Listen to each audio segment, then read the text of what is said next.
റെജി ലൂക്കോസ്, ഇന്നലെ കേന്ദ്രത്തിനെതിരായ ഒരു വലിയ സമ്മേളനമാണല്ലോ ഡൽഹിയിൽ CPM നടത്തിയത്. അതൊരു പ്രതിരോധമാണ്.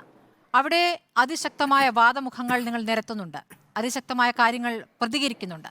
അങ്ങനെ ഒരു പ്രതിരോധം എന്താണ് ഈ വിഷയത്തിൽ നടത്താൻ വേണ്ടി പാർട്ടി നേതാക്കളെ ചുമതലപ്പെടുത്താത്തത്?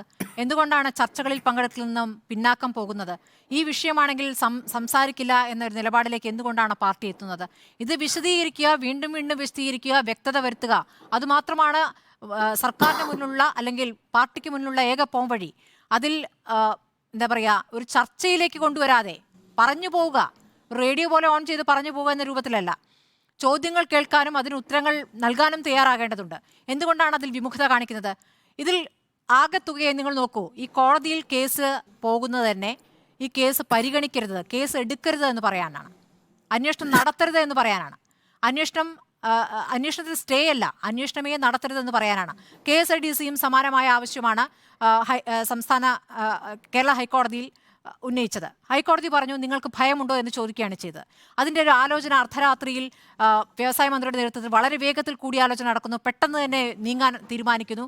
അങ്ങനെ ഏറ്റവും പ്രധാനപ്പെട്ട അഭിഭാഷകനെ തന്നെ ചുമതലപ്പെടുത്തിക്കൊണ്ട് സുപ്രീം കോടതിയിലേക്ക് പിറ്റേ ദിവസം പകല് തന്നെ പോവുകയാണ്, ഹൈക്കോടതിയിലേക്ക് വളരെ പെട്ടെന്ന് പോവുകയാണ്. അപ്പോൾ വേഗത്തിൽ ഈ കാര്യങ്ങൾ നീക്കുന്നത് എന്തൊക്കെയോ മറയ്ക്കാനുണ്ടെന്ന സംശയമാണ് ഉണ്ടാക്കുന്നത് സാധാരണ ജനങ്ങൾക്ക്. മറയ്ക്കാനില്ലെങ്കിൽ ആ അന്വേഷണം നടക്കട്ടെ, കേസുമായി മുന്നോട്ട് പോകുക. ഈ നിയമപരമായി നേരിടുക എന്ന് പറഞ്ഞാൽ നിയമപരമായി നടക്കുന്ന കാര്യങ്ങളെ തടസ്സപ്പെടുത്തുക എന്നല്ലല്ലോ. നിയമപരമായി നേരിടുക എന്ന് പറഞ്ഞാൽ വാദമുഖങ്ങൾ മുന്നോട്ട് വെച്ച് വിജയിക്കാൻ സാധിക്കുമെന്നുള്ള ആത്മവിശ്വാസമല്ലേ വേണ്ടത്? അല്ല, തീർച്ചയായിട്ടും അനാവശ്യമായ രീതിയിലുള്ള വ്യക്തിപരമായ രീതിയിലുള്ള ഹത്യയ്ക്ക് വേണ്ടിയിട്ട് അനാവശ്യമായ രീതിയിലുള്ള കയ്യേറ്റം നടക്കുമ്പോൾ അത് തടയണമെന്ന് ആവശ്യപ്പെടാനുള്ള നിയമവ്യവസ്ഥയുള്ള രാജ്യമല്ലേ ഇന്ത്യ. അതിനുള്ള നിയമവ്യവസ്ഥ ഇന്ത്യയിലില്ലേ? അതിനുള്ള അവകാശം ഒരു വ്യക്തിക്ക് പിന്നെ അത് നിയമപരമായി നേരിടാനുള്ള വ്യക്തിയെ തന്നെ ആ കേസ് നേരിടാൻ അനുവദിക്കൂ. നിങ്ങൾക്ക് തോന്നുന്ന സമയത്ത് വ്യക്തി എന്ന് പറയും, നിങ്ങൾക്ക് തോന്നുന്ന സമയത്ത് പാർട്ടി എന്ന് പറയും, നിങ്ങൾക്ക് തോന്നുന്ന സമയത്ത് ഇടത് സർക്കാർ എന്ന് പറയും. ഇത് ശരിയല്ലല്ലോ. ഏതെങ്കിലും ഒന്ന് നിൽക്കൂ. ആരുടെ വിഷയമാണിത്? ആരാണ് നേരിടേണ്ടത്? ആർക്കെതിരെയാണ്?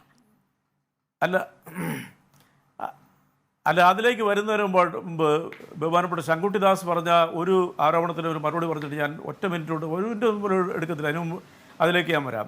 ഈ ജയ്ഷാ എന്ന് പറയുന്ന ഒരു വ്യക്തിയുണ്ട്, അദ്ദേഹത്തിൻ്റെ പേര്, അദ്ദേഹം ഇന്ത്യയുടെ ബഹുമാനപ്പെട്ട ഇപ്പോഴത്തെ ആഭ്യന്തരമന്ത്രി അമിത്ഷായുടെ മകനാണ്.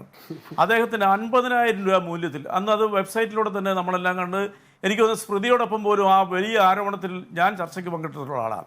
50,000 രൂപ ആസ്തിയിൽ അദ്ദേഹം ഒരു സ്ഥാപനം തുടങ്ങുന്നു. അത് ട്രേഡുമായിട്ട് ബന്ധപ്പെട്ട സ്ഥാപനമാണെന്ന് എൻ്റെ ഓർമ്മ. അത് അവസാനം ഒരു വർഷത്തേക്ക് അതിൻ്റെ ബാലൻസ് ഷീറ്റ് പുറത്തു വന്നപ്പോൾ ഇദ്ദേഹത്തിൻ്റെ അമിതമായിട്ടുള്ള സാമ്പത്തിക സ്രോതസ്സിനെ കുറിച്ചുള്ള സംശയങ്ങൾ പുറത്തു വന്നപ്പോൾ ഏതാണ്ട് 50,000 മടങ്ങ് അദ്ദേഹത്തിൻ്റെ ഈ 50,000 രൂപ മടങ്ങ് ഉയർന്നിരിക്കുന്നു. അന്ന് വലിയ രീതിയിലുള്ള സംശയങ്ങൾ പുറത്തു വന്നു. നമ്മൾ അതിനെക്കുറിച്ചുള്ള ചർച്ചകൾ വന്നു. അതിന് കൊണ്ടുവന്ന വാദഗതികളെല്ലാം വളരെ വിചിത്രമാണ്. അത് തെളിയിക്കാൻ പോലും സാധിച്ചില്ല. അന്ന് സംശയത്തിൻ്റെ മുൾമുനയിൽ ഈ ജയ്ഷാ നിൽക്കുകയും അവസാനം ഒരു കോടതി വിധി സമ്പാദിച്ചുകൊണ്ട് ആ വിഷയത്തെ മാധ്യമങ്ങളുടെ മുമ്പിൽ അല്ലെങ്കിൽ പൊതുസമൂഹത്തിന് മുമ്പിൽ ചർച്ചകളിൽ നിന്നും അതിൻ്റെ വേരിറക്കുകയാണ് ചെയ്തത്. ആ സംശയങ്ങൾ പക്ഷേ ഇപ്പോഴും കേരളത്തിലെ ജനങ്ങൾക്കുണ്ട്. ഇവിടെ അത് പറയാൻ കാരണം എന്താ വെച്ചാൽ ശങ്കുട്ടിദാസ് വീണാ വിജയൻ്റെ ആസ്തിയെക്കുറിച്ചും അവർക്ക് തുടങ്ങാനുള്ള പണം എവിടെ എന്നുള്ളതിനെക്കുറിച്ചും ഒരു ആരോപണം ഉന്നയിച്ചു. അതിന് ഞാനൊരു മറുപടി കൊടുത്തെന്ന് മാത്രമേ ഉള്ളൂ.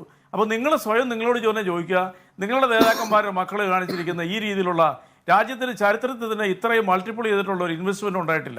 ഒരുപക്ഷെ അതൊരു ലോട്ടറി അടിച്ചാൽ പോലും കിട്ടാത്ത രീതിയിലുള്ള. അപ്പൊ ഇങ്ങനെയുള്ള അതിലേക്ക് ഞാൻ വരുന്നത് കാരണം ചോദ്യങ്ങൾ ആരോപണങ്ങൾക്ക് മറുപടി പറയാനായിട്ടല്ല എന്നെ ഇവിടെ വിളിച്ചിരുത്തിരിക്കുന്നത്. ഞാൻ അതിലേക്ക് തന്നെയാണ് വരുന്നത്.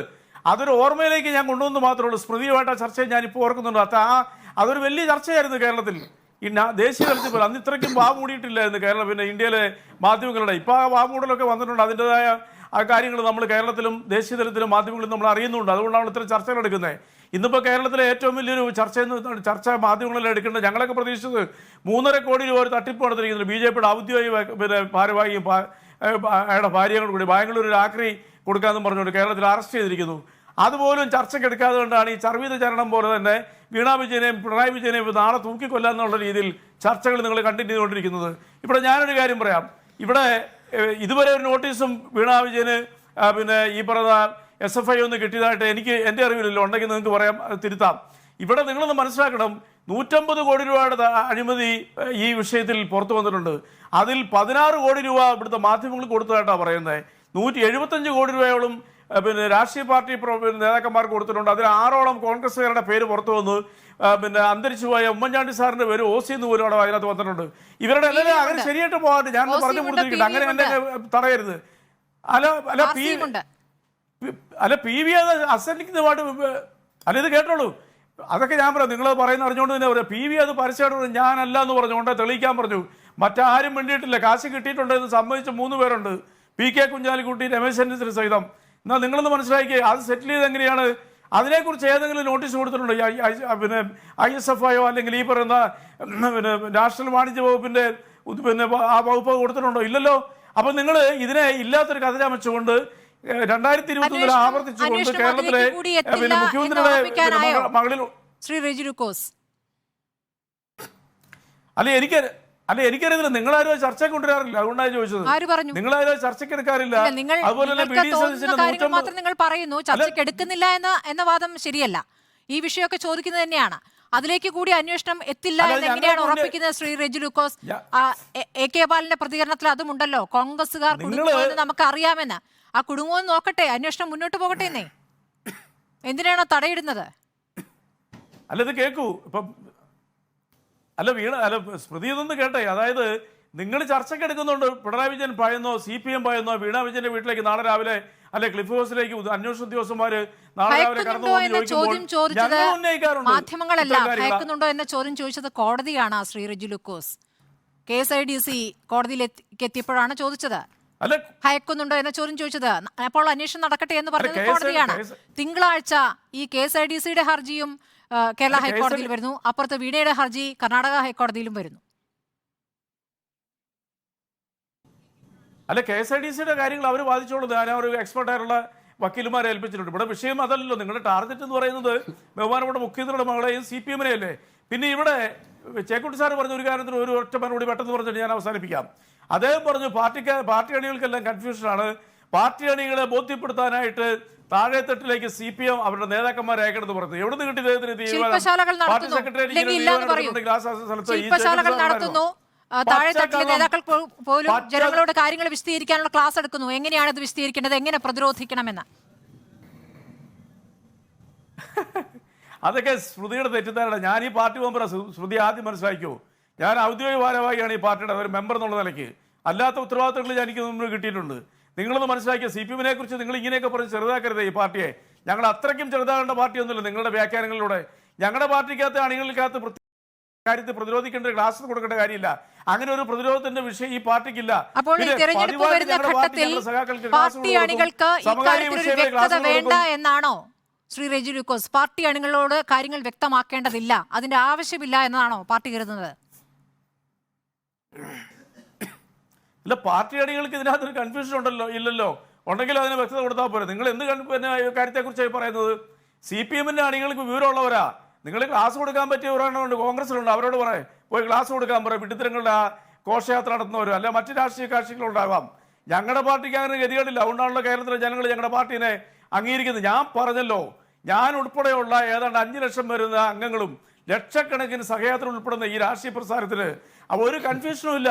അതിന് പ്രത്യേകിച്ച് ഞങ്ങളുടെ പാർട്ടി ആഗോളതലത്തിലുള്ള കാര്യങ്ങൾ പോലും സഖാക്കളുടെ അടുത്ത് വന്ന് ചർച്ച ചെയ്യാറുണ്ട്. അത് പറയാനുള്ള അഭിപ്രായം പറയാനുള്ള സ്വാതന്ത്ര്യമുണ്ട്. ക്ലാസ്സുകൾ എടുക്കാറുണ്ട്. അത് ഈ പാർട്ടി തുടങ്ങിയ കാലം പോലുള്ള സ്മൃതിക്ക് അത് വളരെ വ്യക്തമായിട്ട് അറിയാം. അതല്ലാതെ കൊണ്ട് കുത്തഴിഞ്ഞൊരു രാഷ്ട്രീയ പ്രസ്ഥാനമല്ല. ഒരു സ്വിച്ച് ഇട്ടാൽ ചലിക്കുന്ന പാർട്ടിയാണ് ഈ CPM എന്ന് പറയുന്ന രാഷ്ട്രീയ പ്രസ്ഥാനം. ഒരൊറ്റ സ്വിച്ച് ഇട്ടാൽ ചലിക്കും. എന്തുകൊണ്ടാണ്? ആ പാർട്ടിയോടുള്ള വിധേയത്വം, ആ പാർട്ടി കൊടുക്കുന്ന കർശനമായ അല്ലല്ല അത് ഞങ്ങൾക്ക് അഭിമാനമുള്ളൂ. നിങ്ങളത് പ്രശ്നമായിട്ട് എടുത്തു. ഞങ്ങളുടെ പാർട്ടിയിൽ നിന്ന് ഒരു അപശ്രുതി പോലും കാരണം എന്തുകൊണ്ടാ?